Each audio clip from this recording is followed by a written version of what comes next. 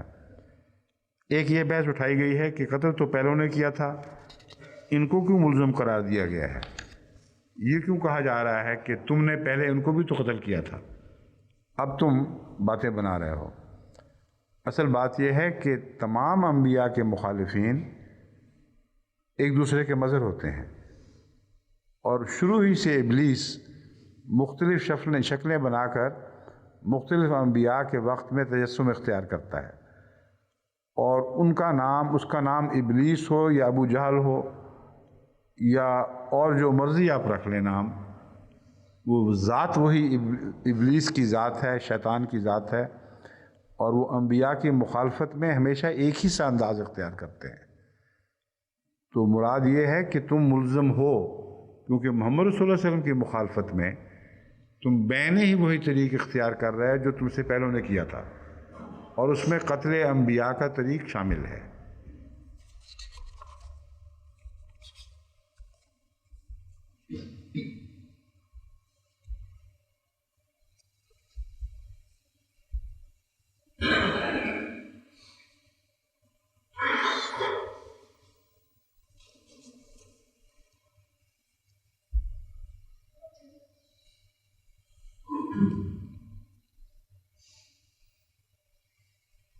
ہاں، مل گئی ہے روایت اصل۔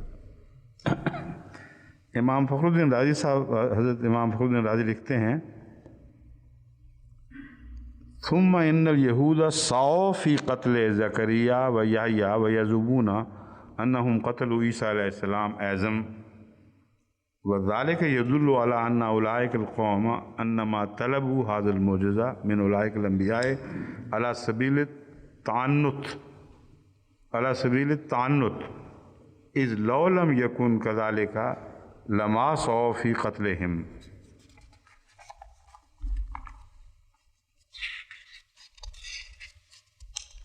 باقی ساری روایات کو دہرانے کی ضرورت نہیں، انہی دو گروہوں میں سب بٹے ہوئے ہیں۔ اور جہاں تک شیعہ تفاسیر کا تعلق ہے، اس میں حضرت امام صادق سے روایت ہے کہ انہوں نے انبیاء کو وہ کہتے ہیں، تفسیر البحر المحیط لابی الحیان اندلسی میں ہے یہ، قتل انبیاء ان کے آباء و اجداد سے سرزد ہوا۔ اچھا، یہ پہلا حصہ ہے۔ دوسرا حصہ ہے، اس کا حوالہ ہے تفسیر صافی جلد 1 318۔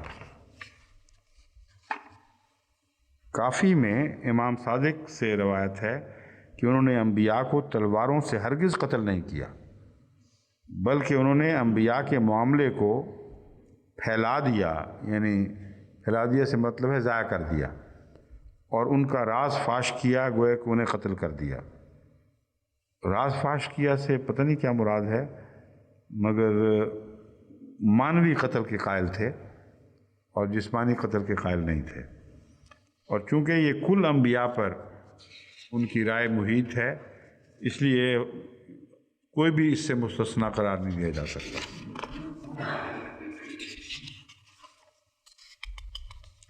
ایک بحث ہے لیس بظلام للعبید، وہ اپنے بندوں پر بہت ظلم کرنے والا نہیں۔ یہ میں پہلے بھی ذکر کر چکا ہوں، مختصراً پھر میں آپ کو بتا دیتا ہوں۔ اس پر بہت علماء نے لکھا ہے، بہت ہی گفتگو لمبی چوڑی فرمائی ہے کہ ظلام کیوں کہا گیا۔ ظلام سے تو مطلب ہے حد سے زیادہ بے انتہا ظلم کرنے والا نہیں، جس سے شبہ پڑتا ہے کہ کم ظلم کرنے والا نہیں ہو سکتا ہے۔ اصل میں لفظ عبید میں نے ایک پہلے بھی بیان کیا تھا، ایک طرز بیان ہوتی ہے جب نفی شدت سے کی جائے تو اس کا برعکس جو ہے وہ بھی شدت کے معنی اختیار کر جاتا ہے۔ مراد یہ ہے کہ ظلام نہیں ہے، یعنی ادنا سا ظلم بھی نہیں کرتا، معمولی سا ظلم بھی نہیں کرتا۔ یہ نفی کرنے کا ایک طریقہ ہے، میرے نزدیک قرآن کریم نے اس کو استعمال کیا ہے۔ مگر ایک اور پہلو اس کا سمجھنے کا یہ ہے کہ عبید لفظ میں ان بندوں کا ذکر ہے جو غلامانہ حیثیت رکھتے ہیں، ان کی کوئی پیش ہی نہیں جاتی، ان پر تو ادنا سا ظلم بھی بہت بڑا ظلم ہے، اور کسی اعلیٰ اخلاق کے انسان کے یا کسی وجود کے کردار کے مخالف ہے۔ تو تضاد بتایا ہے کہ کیسا ظالمانہ تصور تم مانتے ہو کہ اللہ ظلم بھی کرے اور پھر بہت ظلم کرے۔ کن پر کرے؟ وہ جو بے بس لوگ ہیں، جن کی کوئی پیش نہیں جاتی، جو بے حیثیت لوگ ہیں، کچھ بھی طاقت نہیں رکھتے، ان پر خدا پھر ظلم بھی اتنا زیادہ ظلم کرے۔ یہ جو طرز بیان ہے یہ دراصل کلیتاً ظلم کی نفی بھی کرتی ہے اور توجہ دلاتی ہے کہ ایسے لوگوں پر ظلم کرنا حقیقت میں زیادتی ہے، تھوڑا ظلم بھی بہت ظلم ہے۔ حضرت مسلم موعود نے اسی مضمون کو اپنایا ہے۔ آپ فرماتے ہیں، بعض دفعہ ہم اردو میں بھی کہہ دیتے ہیں کہ دیکھو اتنی زیادتی تو نہ کرو، مراد یہ نہیں ہوتی کہ تھوڑی سی کم زیادتی کرو، مراد یہ ہے کہ ظلم کر رہے ہو ایسا بیچارے پہ، یعنی تمہارا یہ فعل ایسے معصوم شخص کے متعلق بہت بڑی زیادتی ہے۔ تو اللہ تعالیٰ فرماتا ہے کہ عبید پر میں کیسے ایسے ظلم کر سکتا ہوں، اور اگر کروں تو پھر ظلام کہلاؤں گا۔ یہ مضمون ہے جو ظلام کے تابع دوسرے طریق پر بھی بیان ہوا ہے۔ باقی وہ ساری باتیں ہو چکی ہیں، کوئی رہ تو نہیں گئی اس آیت میں سے باقی آخر پر؟ اچھا، ویری کے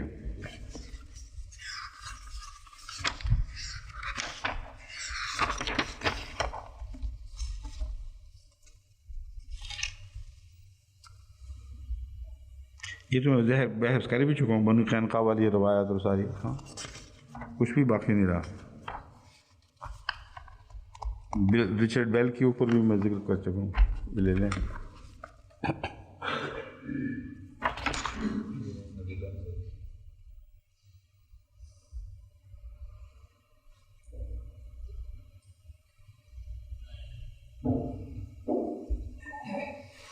ہاں، ایک اور روایت میں نے فون پہ کہا تھا ہمارے ریسرچ گروپ کو کہ مجھے یاد پڑتا ہے کہ فلپ کے متعلق یہ بھی لکھا ہے کہ وہ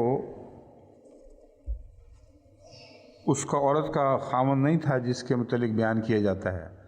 یعنی روایتیں تو یہ بتاتی ہیں کہ فلپ کی بیوی سے اس کا معاشقہ تھا جو اس کا بھائی تھا، لیکن بعض روایتوں میں اس کی تردید ہو کر ایک اور بات پیش کی جا رہی ہے۔ تو میں نے وہ ہماری جو ریسرچ گروپ کی لیڈر ہیں نویدہ شاہ، ان کو فون کروایا تھا کہ آپ یہ پیپر جو ہمارے پاس لکھے موجود ہیں ریسرچ کر کے، ریسرچ نہیں کرنی، وہ موجود ہے سب مواد، تو انہوں نے فیکس بھیجی ہے۔ اب یہ میں آپ کو متعلقہ معاملہ ہے اس لیے پڑھ کے سنا دیتا ہوں۔ According to Josephus, Herod put John to death lest his influence over the people should lead a rebellion. جوزیفس جو مشہور مورخ ہے وہ اس کو اس واقعہ سے منسوب ہی نہیں کرتا۔ وہ کہتا ہے کہ ہیرڈ نے جو اس کو قتل کا حکم دیا تھا وہ یہ خطرہ تھا کہ یہ یہود میں ایک انقلابی رہنما نہ بن جائے اور روم کے خلاف بغاوت لیڈ نہ کرے۔ اس خطرے کے پیش نظر اس نے اس کو قتل کروایا تھا۔ یہ جوزیفس کا ایک اپنا ذاتی تاثر ہے جو اس نے اپنی تاریخ میں بیان کیا ہے۔ Herod's brother Philip was not the husband of Herodias, with whom Herod was having an affair. وہ میں نے کہا تھا نا اس میں اختلاف ہے، وہ یہ اختلاف ہے۔ اختلاف یہ ہے کہ بعض لوگ کہتے ہیں کہ وہ فلپ کی بیوی تھی، بعض کہتے ہیں کہ فلپ کی بیوی کا نام تو ہیروڈیس تھا ہی نہیں، وہ اور ہے، اور فلپ کی بیوی کا نام سلومی تھا۔ لکھتے ہیں Herodias with whom Herod was having an affair, پورا فکرہ پھر پڑھ دوں۔ Herod's brother Philip was not the husband of Herodias, with whom Herod was having an affair, but the husband of Salome, the husband of Herodias, but the husband of Salome. Philip اس کا بھائی جو تھا اس کی بیوی کا نام سلومی تھا، ہیروڈیس تھا ہی نہیں، اس لیے یہ بیان غلط ہے کہ اپنے بھائی کی بیوی سے اس نے ایک قصہ چلایا ہوا تھا۔ The husband of Herodias being yet another Herod، اس کا نام بھی ہیرڈ ہی تھا، وہ کوئی اور شخص تھا اور ہیرڈ کا ہم نام تھا۔ Mark seems to suggest a celebration of Herod's birthday in his palace at Tiberias, but Josephus says John the Baptist was executed in Machaerus. Tiberias is in the north and Machaerus was down in the south, quite a distance apart. And as Mark suggests in chapter 6, verse 28-29, it is impossible that the soldier beheaded John the Baptist in Machaerus and immediately brought back the head to Tiberias. جو میں نے استدلال قائم کیا تھا اس کے حق میں یہ ایک اور گواہی مل گئی ہے۔ یہ محقق جوزیفس جو ہے ہسٹورین، وہ خود اس تحقیق میں اس خیال کو رد کر رہا ہے کہ یہ ناممکن ہے کہ جس قلعے میں حضرت یحییٰ کو قید کیا گیا تھا وہاں سے وہ برتھ ڈے پارٹی کا فاصلہ اتنا زیادہ ہے جو شمال میں منائی جا رہی تھی، اور اس قلعے کا یہ نام تھا۔ اور وہ معقول بات ہے کیونکہ جیسا کہ ہم نے تحقیق کی تھی، میرے علم میں یہ حوالہ نہیں تھا مگر ہم نے اس طرح تحقیق کی تھی کہ جو مدووین تھے ان کا ذکر تفصیل سے ملتا ہے، اور مدووین سارے اس شمالی علاقے کے رہنے والے تھے۔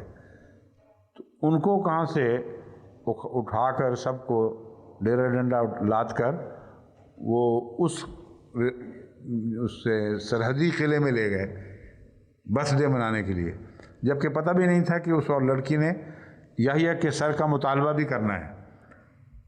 تو بالکل غلط اور ناقابل قبول ہے۔ یہی بات بنتی ہے کہ برتھ ڈے پارٹی شمال میں منائی جا رہی تھی، حضرت یحییٰ جنوب میں کہیں تھے اور سرحدی قلعہ میں تھے۔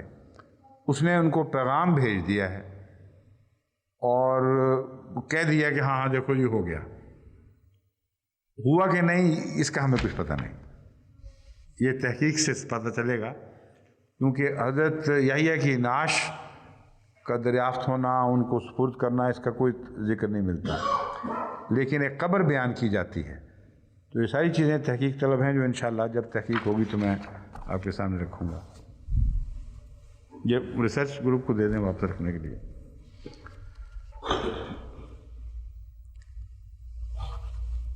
اعوذ باللہ من الشیطان الرجیم۔ یہ میں تلاوت کر چکا ہوں، الذین قالوا ان اللہ عہد الینا ان نؤمن، ہو چکی ہے نا تلاوت۔ یہ آیت ہے 184۔